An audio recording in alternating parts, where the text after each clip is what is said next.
Bottom of the hour now on NBC News Daily, and we return to the breaking news out of Georgia. Moments ago, we got a sad update from the Georgia Bureau of Investigations. They confirmed that at least 4 people are dead. We had earlier been told 2. Now they're saying 4 people are dead, and at least 9 others are injured, also a bigger number.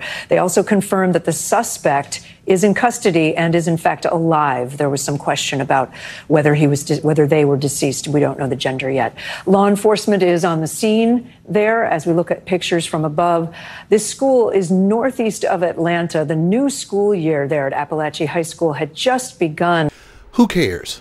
That's where I'm at right now. Who cares? On the one hand, Democrats are too afraid to have the kind of action that Republicans have when they want to pass some kind of legislation. Republicans will break every rule, scratch that. Republicans will bend every rule to get what they want passed in Congress, on the Supreme Court, or wherever. Democrats want to remain passive and try to appeal to your intellect and want to go high when everybody going low. So who cares? None of them care. Not the Republicans, neither the Democrats. No one cares. Right now, the Democrats will not pass any kind of legislation and tell the Republicans to go to hell in order to get the legislation passed. And Republicans are going to stand behind the NRA and say, take it from a cold dead hands. And both parties are going to say, well, we can't get what we want passed because we don't have complete absolute majority in both houses of Congress and the White House and the Supreme Court. Constantly making excuses as to why nobody can compromise. And then what they're going to do is come out and tell you, we send out thoughts and prayers.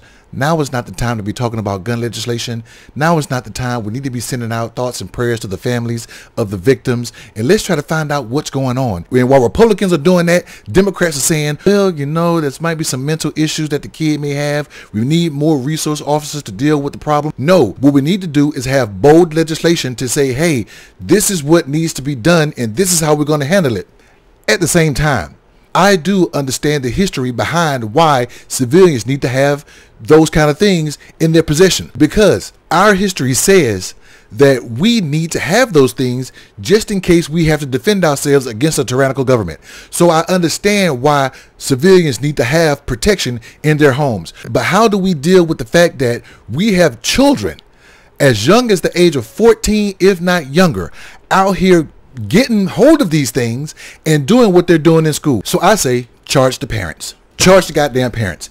If a kid go to a school and do what they do, charge the goddamn parents. Didn't J.D. Vance say that parents should have more say if they have children in this country? Didn't J.D. Vance say that a mother and father with children should get a greater percentage of a vote than a person without a child? Okay, goddamn it. So if that's the case, charge the parents for the crimes the children commit. If you are a juvenile and you get caught stealing bubblegum out the store, charge the parent. And I was one of those kids that got caught stealing out of a store. And at the same time, my grandmother beat the brakes off me and my uncle knocked the furniture out my mouth. And I think by charging the parent, we can say, now, parent, you have got to do more things to secure what you have at your home. And also, it'll solve the conservative problem because now we won't have to make new laws for people who are already obeying the law. What do you think?